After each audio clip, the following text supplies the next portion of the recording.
Gênesis 41, dos versos 38 ao 41, a palavra diz: E o rei lhes disse: Não poderíamos achar ninguém melhor para dirigir o país do que José, um homem em quem está o Espírito de Deus. Depois virou-se para José e disse: Deus lhe mostrou tudo isso, e assim está claro que não há ninguém que tenha mais capacidade e sabedoria do que você.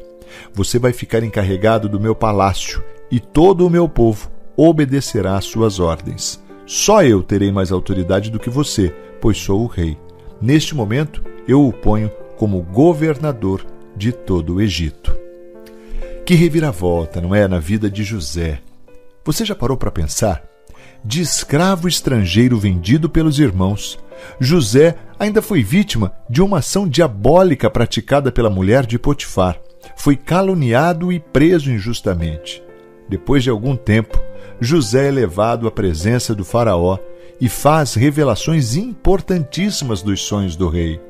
Então, conforme lemos, Faraó o coloca em lugar de honra e passa a ser o mais poderoso homem do Egito, estando apenas abaixo do próprio rei. A história de José nos ensina muitas lições. E hoje eu quero falar do Deus que cumpre suas promessas. Como já comentamos algumas vezes e você certamente conhece a história, José teve um sonho, uma visão de Deus em que ele tinha posição de destaque diante dos seus irmãos e seus pais. Fato este que gerou inveja e ódio em seus irmãos que o venderam. Mas hoje eu quero olhar para a postura de José diante de uma promessa de Deus e circunstâncias totalmente desfavoráveis ao cumprimento da promessa, pelo menos aos olhos humanos. Sabe como José poderia acreditar que teria destaque em relação aos seus familiares, sendo escravo e prisioneiro do faraó? José do Egito nos ensina uma lição valiosíssima. Ele olha sempre para o Deus do seu pai Jacó e acreditava profundamente em suas promessas, e por isso andava corretamente diante dos homens a fim de agradar e honrar a Deus. Então, após alguns anos como prisioneiro, José interpreta os sonhos do rei e é colocado no mais alto posto de comando do Egito. Diante das circunstâncias desfavoráveis, sendo vendido pelos irmãos, acusado e preso injustamente, José preferiu crer na promessa ao invés de murmurar ou se irar contra aqueles que o fizeram mal. A pergunta que eu faço a você hoje é: e com você, como tem sido? Você tem uma promessa? Deus tem lhe dado sonho? E como está o seu coração em relação a tudo isso? Lembre-se, na maioria das vezes, as circunstâncias são contrárias. Porém, no tempo certo de Deus, a promessa se cumpre. Segunda palavra. Sabe, Sara e Abraão experimentaram longos anos de espera depois que Deus prometeu lhes dar um herdeiro. O Senhor havia prometido ao patriarca, quando ele ainda estava morando na sua terra Ur, que faria dele, então, uma grande nação. Porém, Sara era estéril. Os anos foram passando, ela envelhecendo e ainda continuava estéril. Como o Senhor prometera que essa grande nação surgiria da semente de Abraão, Sara deve ter pensado: acho que Deus não me escolheu para ser a mãe dessa criança. Já que eu não tenho condições de gerar um filho, pelo menos Abraão poderá ser o pai. Não quero ser um empecilho para o cumprimento da promessa na vida do meu marido. Então, Sara sugeriu que Abrão dormisse com sua serva, de nome Agar. Sara cansou de esperar, e muitas vezes é exatamente isso que acontece comigo e com você. Isso ocorre conosco quando Deus demora a nos atender. Então, logo nós ficamos impacientes, nos cansamos de esperar e resolvemos tomar a situação nas nossas mãos. Sabe, quando Ismael, filho de Agar e Abraão, já estava com 13 anos, o Senhor apareceu novamente ao patriarca, anunciando que a promessa se cumpriria através de um filho que ele teria com sua esposa Sara. Mas como? Sara, além de ter sido sempre estéril, já havia passado pela menopausa. Ele, Abraão, estava velho, seu corpo estava amortecido. Deus apenas agiu quando chegou o momento em que os dois só poderiam ser pais por uma intervenção milagrosa de sua parte. Durante a sua vida, Sara conheceu a dor da espera. Ela esperou receber a terra prometida, esperou que o Senhor transformasse o coração desobediente do seu marido, esperou pelo filho que Deus havia lhe prometido e viu a harmonia em seu lar ser ameaçada. Porém, Sara conhecia o seu Deus.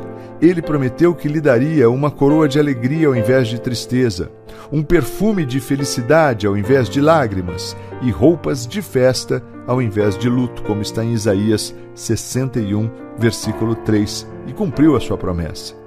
Sabe, há algum pedido aí no seu coração que você considera impossível de realizar-se? Ou sobre o qual você já tem até perdido a esperança e desistido de orar achando que é uma perda de tempo?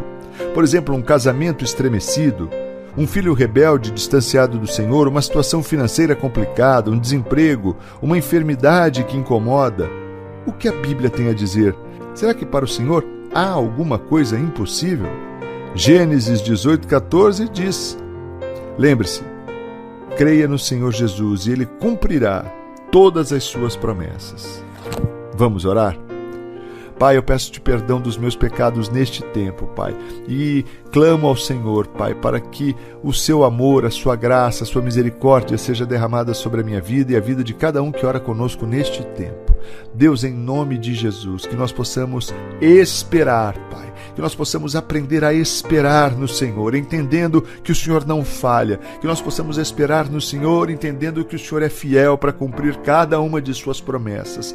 Pai, em nome de Jesus, não permita, Senhor, que peguemos nas nossas mãos, porque nós vamos certamente falhar, vamos errar. Muitas vezes parece que acertamos, mas lá na frente percebemos que não. Foi assim com Sara, Pai, com a autorização que ela deu para Abraão se deitar com Agar e ter um filho, acreditando que com isso ela estava cumprindo a promessa que o Senhor havia feito ao seu marido, quando na verdade não foi nada daquilo. E este fruto, Pai, desse relacionamento trouxe instabilidade naquele momento para o casamento de Sara e Abraão. E por isso, Pai, que nós possamos ter mesmo discernimento, Pai, e a paciência e a sabedoria de esperar o teu agir.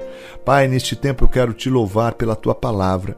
A tua palavra que vem mesmo como um conforto ao nosso coração, muitas vezes vem mesmo como uma correção de um Pai amoroso, e o nosso coração se alegra, Pai. Se alegra porque entendemos que o Senhor é um Deus que nos ama. E nós sabemos, Pai, que todo pai corrige aos filhos que ama. E por isso, Senhor, neste tempo eu quero te louvar por esta palavra que nos ensina, Pai, que devemos e podemos crer nas tuas promessas. De uma maneira muito clara, o Senhor demonstra, Pai, através da tua palavra, que todas as suas promessas se cumprem, Pai. Ó Deus, independente das circunstâncias, o Senhor continua sendo Deus Todo-Poderoso. E que o nosso coração possa ter essa certeza, Pai. E que a nossa mente também possa ter essa certeza. E que nós possamos viver, Pai, como aqueles que, assim como José, creram e viveram as suas promessas, Pai. Em nome de Jesus, essa é minha oração neste tempo, Pai. Eu quero orar por cada homem, por cada mulher que tem aí em seus corações, Pai, a tua promessa, gravadas, guardadas, Pai, na mente e no coração, que eles possam ter a certeza que no tempo do Senhor, Pai, essas promessas irão se cumprir, porque o Senhor é o Deus que promete e cumpre. Não há, Pai, uma promessa sequer do Senhor que não tenha sido cumprida. E eu creio mesmo, Senhor, que esses homens e essas mulheres viverão o melhor do Senhor em suas vidas. Deus, muito obrigado pela tua fidelidade, pelo teu amor, Pai. Obrigado pela tua palavra viva e eficaz, que traz entendimento e sabedoria sobre as nossas vidas. Pai, nós oramos agradecidos no nome santo, poderoso e bendito do seu Filho Jesus, o nosso Salvador. Amém e amém. Graças a Deus. Agora precisamos muito da sua ajuda. Não esqueça de curtir o vídeo e compartilhar, amém? Isso é muito